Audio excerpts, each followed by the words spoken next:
I want to go over Cain got his wife from the multiples of males and females that were created, and he tilled the tree of knowledge, good and evil, and allowed them to know about fornication. And one of their daughters was created, and he took as a wife. But I want to start in Genesis 1, and I want you to notice that every time God created fowls, it's plural. Fish, it's plural. It's plural. When he created things on the earth was plural. And I want to show you more than 3 Adams, okay? And I want to start with when he created man on the 6th day, he created them, male and females created he them.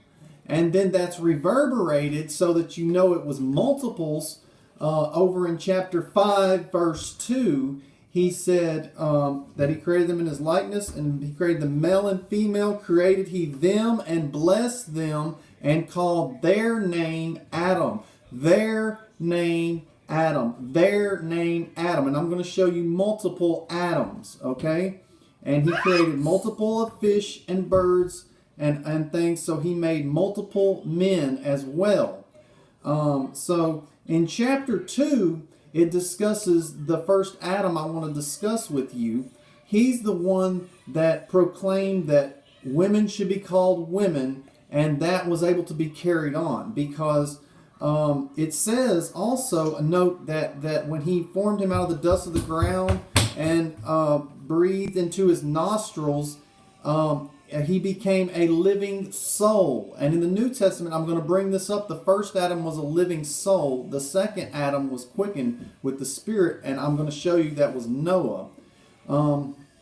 So in chapter 2 here, God calls this man the man.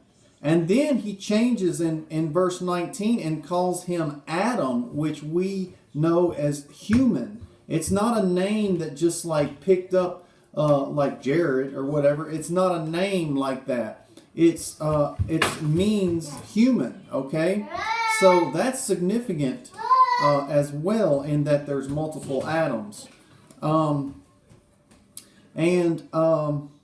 So Adam was naming all creatures, every living thing on that day, and he named his wife, bone of my bone, flesh of my flesh, she shall be called woman.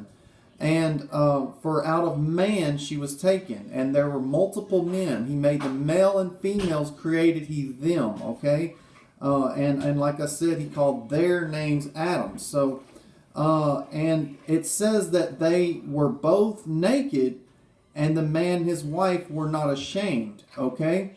You can still use that word both when you're just talking about multiple males and females, both male and female, not both one individual that's male and one individual that's female. That would have to be too much clarification to specify that it was just one, because he had been making multiples of fowls and everything, and so he had to have made multiples of men and women. And when it says both, it's including all the males and females there that he had created. Now this one Adam I'm showing you named his wife woman. And then this next chapter 3 deals with the serpent, and it says the woman, and this is the woman of the Adam that fell, okay? This is not the same woman that the Adam that called his wife woman, okay?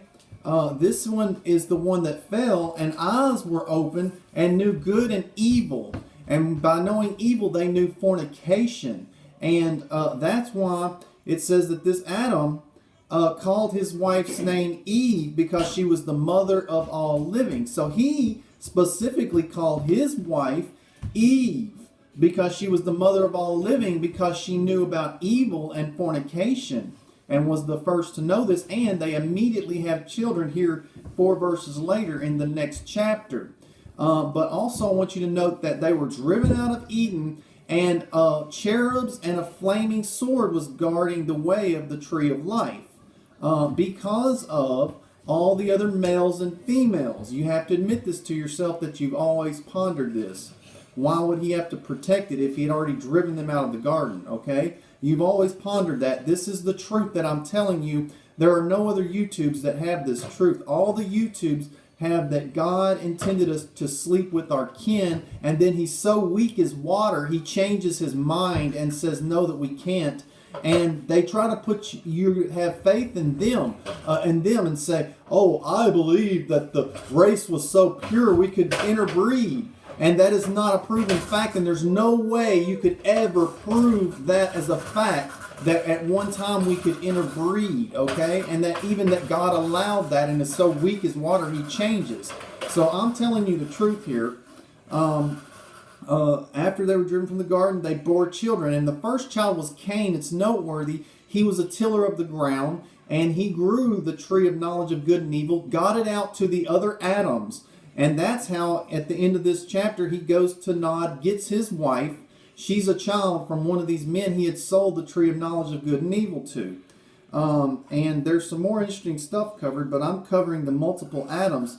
And so in chapter 5, where it says, male and female created he them, he blessed them and called their name Adam, in the day that they were created, that sixth day that I was telling you about, where the one guy named his woman, and then it was another day when the other Adam fell. So this is the generation of the one who fell and eyes were open. It does the genealogy because it leads to Noah, his genealogy does, and to Enoch, who walked with God. And so it's significant that he had a child right there at the beginning of this, and Seth was his name. And commentaries say sons of God in the next chapter were sons of Seth. But Seth only had one righteous, noteworthy son, Enos, and he was 105 when he had him, because they mostly had females.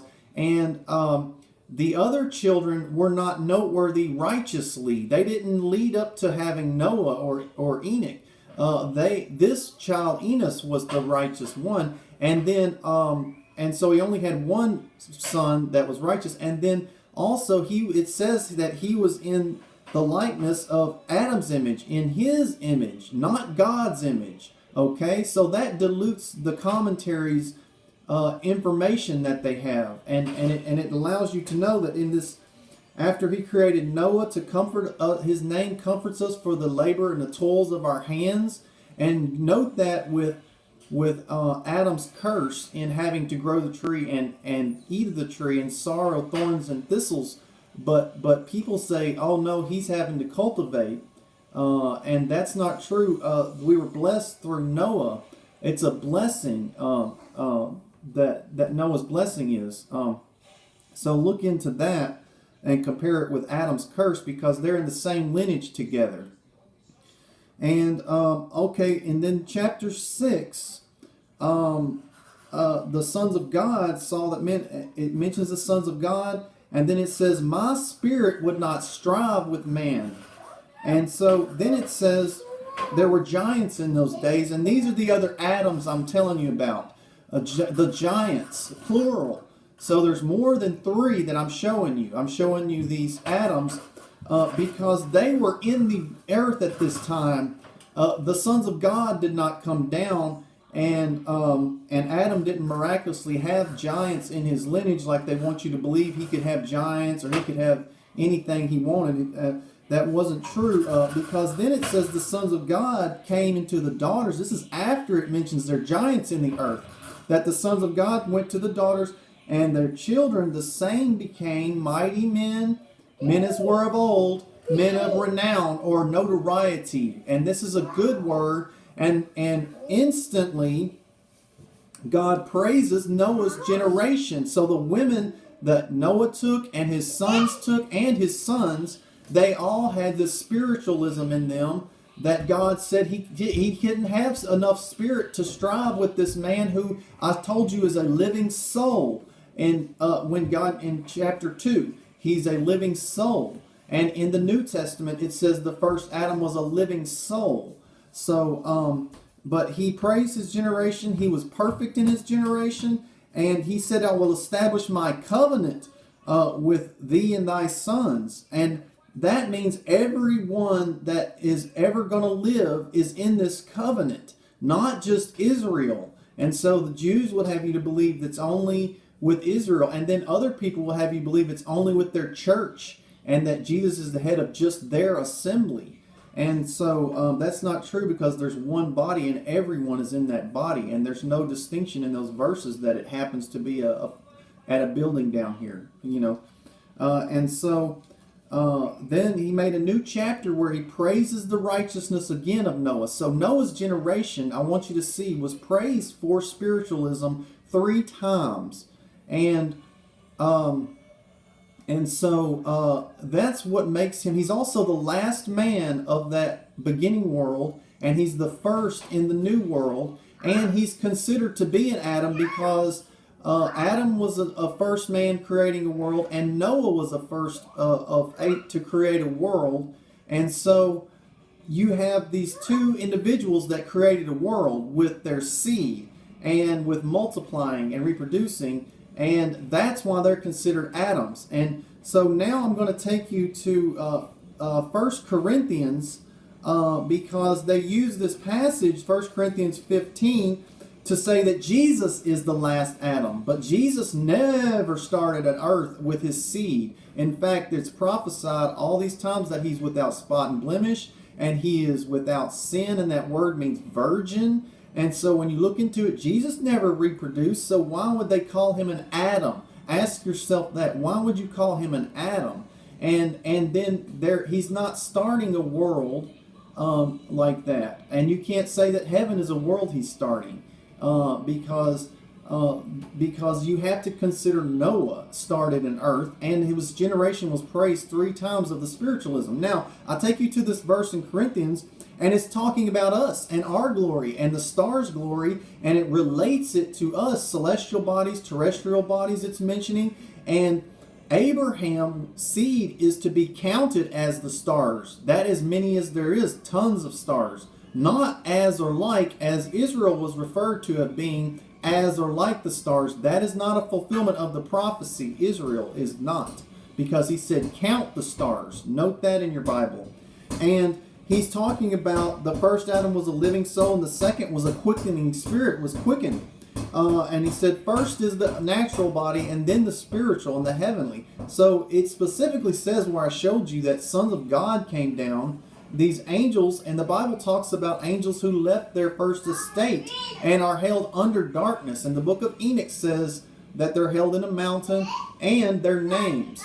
So it's revealed more in the book of Enoch. So I had to show you that. And also in Leviticus is the chapter where God wrote down that you're not supposed to have your kin.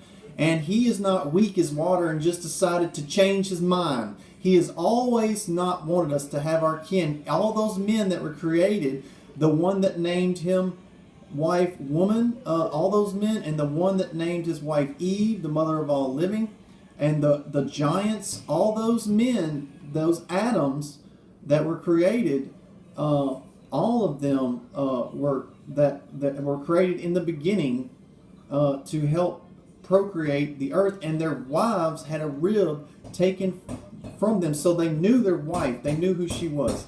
Now check this out and understand it's the truth, and I'm Elias to deliver the ear of the fathers to the children and restore all things. And note that this is truth in your Bible. And I think I've covered everything. Thanks for your time.